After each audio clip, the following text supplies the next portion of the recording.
Everyone, welcome back to my channel Priya blogs. I hope কি তোমরা সবাই খুব ভালো আছো। তো গাইস, কি বলবো, অনেক দিন পরেই আমি এগুলো ব্লগ আপলোড করছি।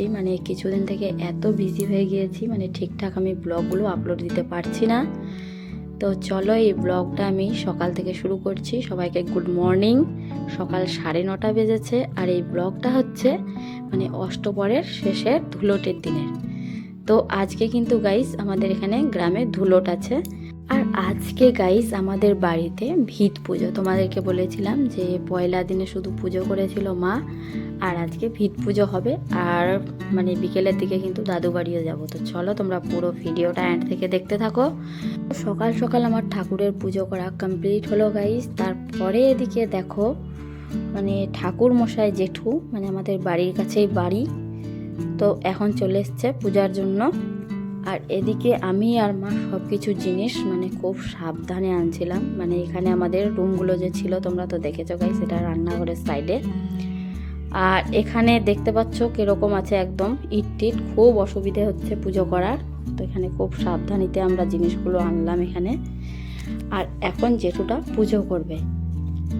তো আজকে হচ্ছে আমাদের ভিত পুজো এদিকে।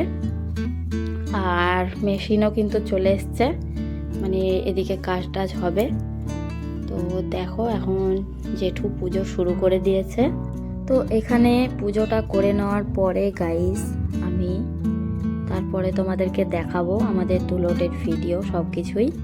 আর তোমরা যারা যারা ভিডিও দেখছো গাইস, চ্যানেলটিকে সাবস্ক্রাইব করতে ভুলবে না। আর ভিডিওটা ভালো লাগলে কিন্তু লাইক করে দিবে আর কমেন্ট করে জানাবে তোমাদেরকে কিরকম লাগলো। তো এখন এদিকে পুজো হচ্ছে।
গাইস আমাদের এখানে এখন পুজো কমপ্লিট হলো।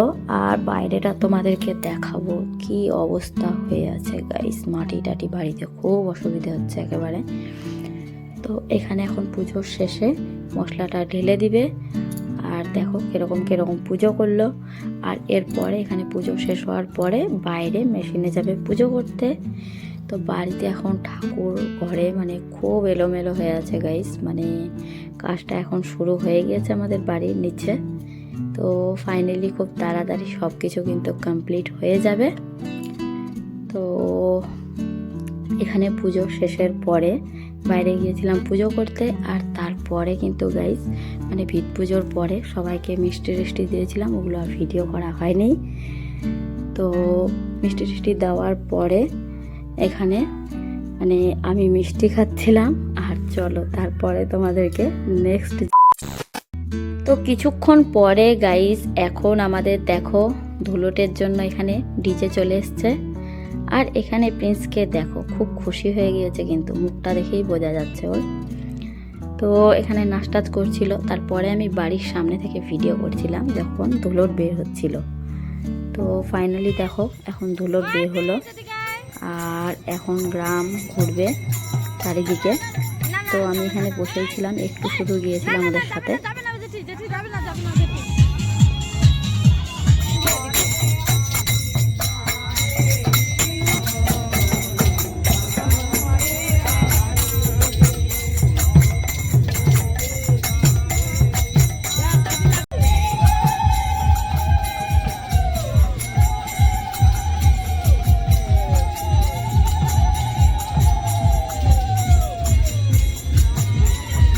গাইস আমি তো ধুলোটে বের হতে চাচ্ছিলাম না, আর দেখো একটু শুধু আসলাম ভিডিওটা করার জন্য।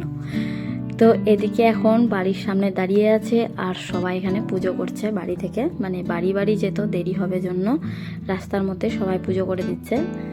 আর এখানে দেখো আমার যা অবস্থাটা করছে, আমি তো একদম দৌড়ে চলে গিয়েছিলাম একটা বাড়িতে, ওখান থেকে আমাকে বের করলো আর গালের মধ্যে দিল, আর যেটি কিন্তু মাথার মধ্যেও দিয়ে দিয়েছিল। তো এখানে দেখো এক একজনের অবস্থা কি হয়ে আছে, আমি সাইড থেকে ভিডিওটা করছি, আমাকে কিন্তু অনেকজনই আবির দিতে চাইলো আর যেটি কিন্তু মাথার মধ্যে দিয়ে দিল। তো প্রিন্সকে আমি ধুলোটের মধ্যে ঘোরাঘুরি দিতে চেয়েছিলাম, তো অনেকটা টাইম হয়ে যাবে, তার জন্য এখানে দেখো ধুলোট যাওয়ার পরে ঠাকুরের কাছে এখানে ঘোরাঘুরি দিয়ে নিলাম। আর তারপরে দেখো গাইস আমরা দাদু বাড়ি যাওয়ার জন্য রেডি হয়ে গেলাম। তো মা যাবে এক রাত থাকার জন্য, তো ভাবলাম যে আমিও দিদাকে দেখে আসি। তো যাওয়ার সময় যখন বের হচ্ছিলাম মানে তখন আসলো ধুলোট ঘুরে, আর এদিকে দেখো ধুলোট হচ্ছে, এদিকে পরিক্রমা করছে। তারপরে এদিকে দেখো আমার মাসির মেয়ে, আমার মাসি, আমার মা আর আমি সবাই মিলে যাচ্ছি দাদু বাড়িতে।